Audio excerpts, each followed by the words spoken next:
Today, I am going to explain a Hong Kong martial arts action comedy film called Snake in the Eagle's Shadow. Spoilers ahead, watch out, and take care. The Snake Fist clan specializes in the snake style of fighting in Kung Fu. For the past 100 years, the Snake Fist clan has had a rivalry with the Eagle Claw clan that specializes in eagle-style fighting. The Eagle Clan has made it its mission to kill each and every single member of the Snake Clan and remove the style of fighting altogether. At the beginning of the movie, one of the last surviving members of the Snake Clan is challenged by Hwang, an Eagle Claw master. The two battle using their respective styles of fighting, but the Eagle Claw is evidently more powerful than the Snake Fist. Hwang vows to kill his opponent and end the Snake Fist's legacy. However, it is revealed that a Snake Fist master named Pei is still alive. Hwang kills his opponent and goes on in search of his final and only opponent, Pei. Meanwhile, Pei is living a low life as a beggar. He hardly earns any money and lives off of scraps. One day, while he is sleeping on a hammock made up of a single rope, someone barges inside the room and startles him. It turns out that the landlord has brought a thug to evacuate Pei, since he hasn't paid the rent in a month. They search around the room for money, but find a snake instead. While they are distracted, Pei quickly grabs his rice bowl and a pair of chopsticks and runs outside. He is surrounded and attacked by a gang. Using the bowl and chopsticks, Pei defends himself without much effort, even though his opponents carry knives. His chopsticks are able to overpower them.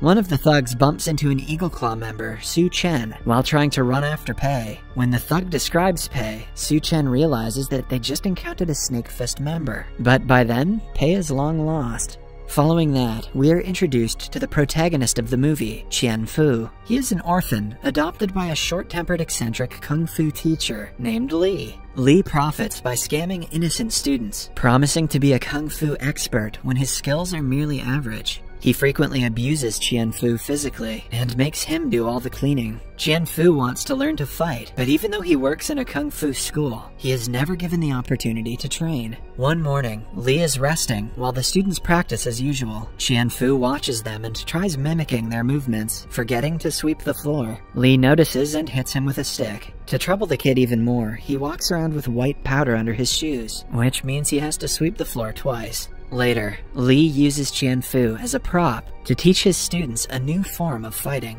He orders Chien Fu to not dodge the attacks and beats him up as an example. This is not the first time he has used Chien Fu to make himself look like a Kung Fu expert. Chien Fu is frequently beaten up, but he has no other way to make a living. The only person who sympathizes with him is the school's cook, and even offers to apply medicine to his wounds. Somewhere else, Pei ends up in front of another Kung Fu school in the town, and decides to take a rest. Inside, a wealthy businessman and his overweight son, Lap Ban, have come to check if the school is good enough for Lap Ban's admission. The head teacher boasts about his trainees being the best in town, but Lap Ban is not convinced. He asks a student to break a stack of 3 bricks with a single blow. The student does as told and manages to break them all, but as soon as he is out of Lap Ban's sight, he yells in pain while holding his hand that is now starting to turn blue. Moments later, Lap Ban tries to shake his hand and realizes that he was only pretending to be tough. The father and son leave to get admission to Lee's school instead.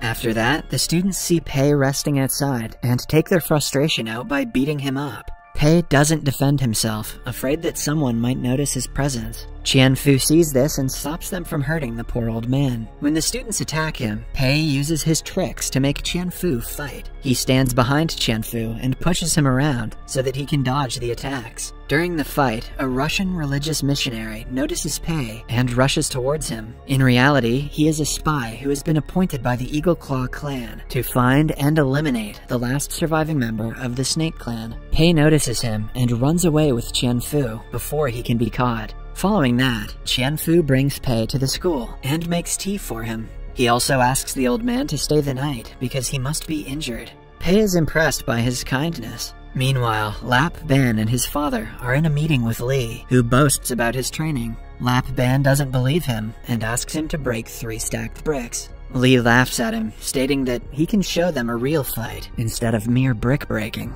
He calls Chien Fu and orders him to take the beating from one of his students. An excited Lap Ban watches as the fight begins. Chien Fu is beaten up yet again, but he cannot dodge the attacks, scared that he will have to starve the next day. By the end of it, Lap Ban is impressed by Chien Fu's opponent's skills and agrees to take admission to the school. Chien Fu walks back to Pei with several cuts and bruises on his face. Embarrassed, he runs to his room. The cook tells Pei that it is a daily thing for Chien Fu to get beaten up. He is used as a display dummy to maintain the school's reputation. To lighten his mood, Pei places a bowl on his head and asks him to try and get it. Chien Fu does his best, but Pei is so skilled that he doesn't let him get a single touch of the bowl. The following morning, Chien Fu wakes up to see Pei is missing. He notices a message on the wall that vaguely talks about the dodging skill. Outside, Pei has also drawn a pattern of footsteps for Chien Fu to follow and learn the tricks from yesterday. In reality, the tricks were the basics of the snake fist technique. Using the message and the steps, Chien Fu comprehends what Pei is trying to teach him and starts practicing. He is a gifted fighter and learns the technique in a short period of time. Somewhere else, Pei bumps into the Russian missionary and follows him to find out his true intentions. However, he soon realizes it is a trap when Siu-Tin of the Eagle Claw stops him and challenges him to a fight. The missionary and Siu-Tin go against Pei, but he manages to flee after tricking them. However, he is left severely injured after the commotion. At the same time, Lap Ban's father comes to the school to check his son's progress. Lee asks Chien Fu to take beatings from Lap Ban, wanting to use him as a dummy yet again. But this time, using Pei's techniques, Chien Fu dodges all the attacks. He even makes Lap Ban bump into his father, making both fall to the ground. In the end, Lap Ban and his father run away to the other school. An angered Lee hits Chien Fu repeatedly for humiliating him. Chien Fu runs away from the school and coincidentally bumps into an injured Pei. He takes him to a shed and dresses his wounds. Somewhere else, Siu-Tin meets the higher official of the Eagle Claw clan, Hwang, and tells him everything about his encounter with Pei. Then, we see Chien Fu taking care of Pei until he gets better. After finding out that Chien Fu was able to learn the technique only through the drawings, Pei agrees to train him in snake-style kung fu. His only condition is that Chien Fu won't call him master, won't use the training to display violence, and won't interfere when Pei is fighting his opponents. Chien Fu accepts all the conditions and starts the training. He works hard day and night and learns the techniques in no time. Over a few weeks, Pei gives him more difficult tasks, but he shows growth and perseverance like no other. One day, he is lazily sweeping the floor in the school when Lee sees him and decides to trouble him as always. He steps on white powder, but before he can step on the floor, Chien Fu slides them off under his feet. Lee tries his best to trick Chien Fu, but he is quicker because of the training. As they are struggling, a group from the rival school barges in. The leader of the group is the new 3 provinces champ in Kung Fu. He is furious because all other schools in the town sent him gifts to show respect, but Lee didn't do so. Hence, he challenges Lee and his fellow teacher to a match.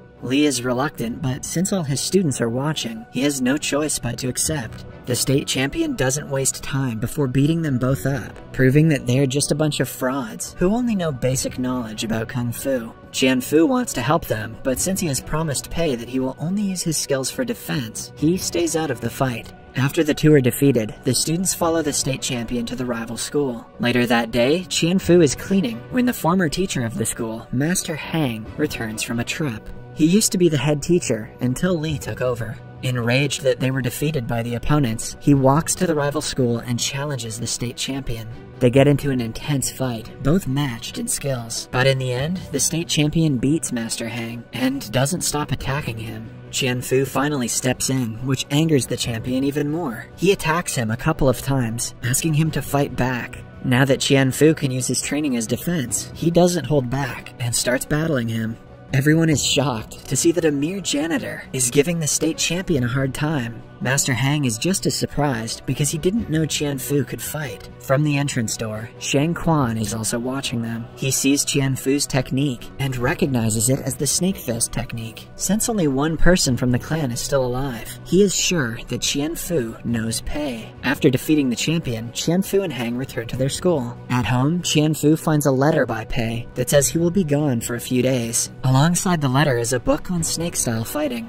Chien Fu rushes to the shed to see Pei, but the old man has already left. Just then, Shang Quan, who has been tailing him until now, inquires if he knows Pei. When Chien Fu confirms, Shang Quan lies about being Pei's friend and asks Chien Fu to tell him when he returns from his trip. He also emphasizes to keep his arrival a secret from Pei because he wants to surprise his old friend. A naive Chien Fu believes him and agrees to help him. Upon reaching home, he sees his pet cat fighting a snake. Even though at first glance the snake looks more dangerous, it is proven to be weak against the cat's paws. This gives Chien Fu an idea to mix the paw technique with the snake fist technique to make it more dangerous. Somewhere else, Pei returns to the town and is immediately confronted by Siu-Tin. At first, Siu-Tin pretends to be dead and then attacks him with a knife. He believes Pei was stabbed, but turns out he was ready to dodge the attack. They get into a fight where Pei overpowers him with his expertise and kills him. Following that, he goes to meet Chien Fu, who is overjoyed to have him back. They ask the cook for tea, but the man mixes poison into it. Just then, Chien Fu remembers Shang Quan and rushes to tell him about Pei's arrival. But when they return looking for him, Pei has already fled. Shang Quan predicts where he is heading and runs after him as Chien follows them. On his way, Chien Fu is stopped by the Russian missionary, who wants to kill him. They get into a fight where the missionary has an upper hand because of his sword. Chien Fu gets his clothes torn, but still manages to defeat him in the end. Somewhere else, Pei meets Shang Quan. He has had enough of running and wants to fight to put an end to the century-long rivalry between their clans. The fight starts, and initially they seem to match in expertise, but Shang Quan soon overpowers him and is about to kill him before Chien Fu interrupts them. To save his master, he asks Shang Quan to fight him instead. Pei tries to stop Chien Fu, knowing that he is not trained enough to defeat Shang Quan, but he doesn't back down. Soon, they launch at each other, and Chien Fu immediately manages to scratch his opponent's face with his new invention, the cat claw technique. By the mixture of the snake fist and the cat claw, he creates a unique deadly technique that defeats the eagle claw in no time. In the end, Shang Quan is also defeated. As the master and student are about to leave, the cook approaches them and tries to stab Chien Fu. Pei stops him effortlessly and inquires why he is doing this. It turns out that he is also a spy from the Eagle Claw clan. He laughs, knowing that they are about to die of the poison he gave them earlier. But Chien Fu reveals that he had exchanged the tea because it was too hot. In the final scene, the cook remembers that he drank the poisoned tea. The poison's effect starts to show, and he dies instantly. In the last scene, Pei compliments Chien Fu for inventing such a powerful new technique. Remember kids, we have a lot to learn from cats, and if the tea is too hot, don't drink it. Subscribe for more videos like this, turn on notifications, and leave a like to help the channel out. Thank you for watching.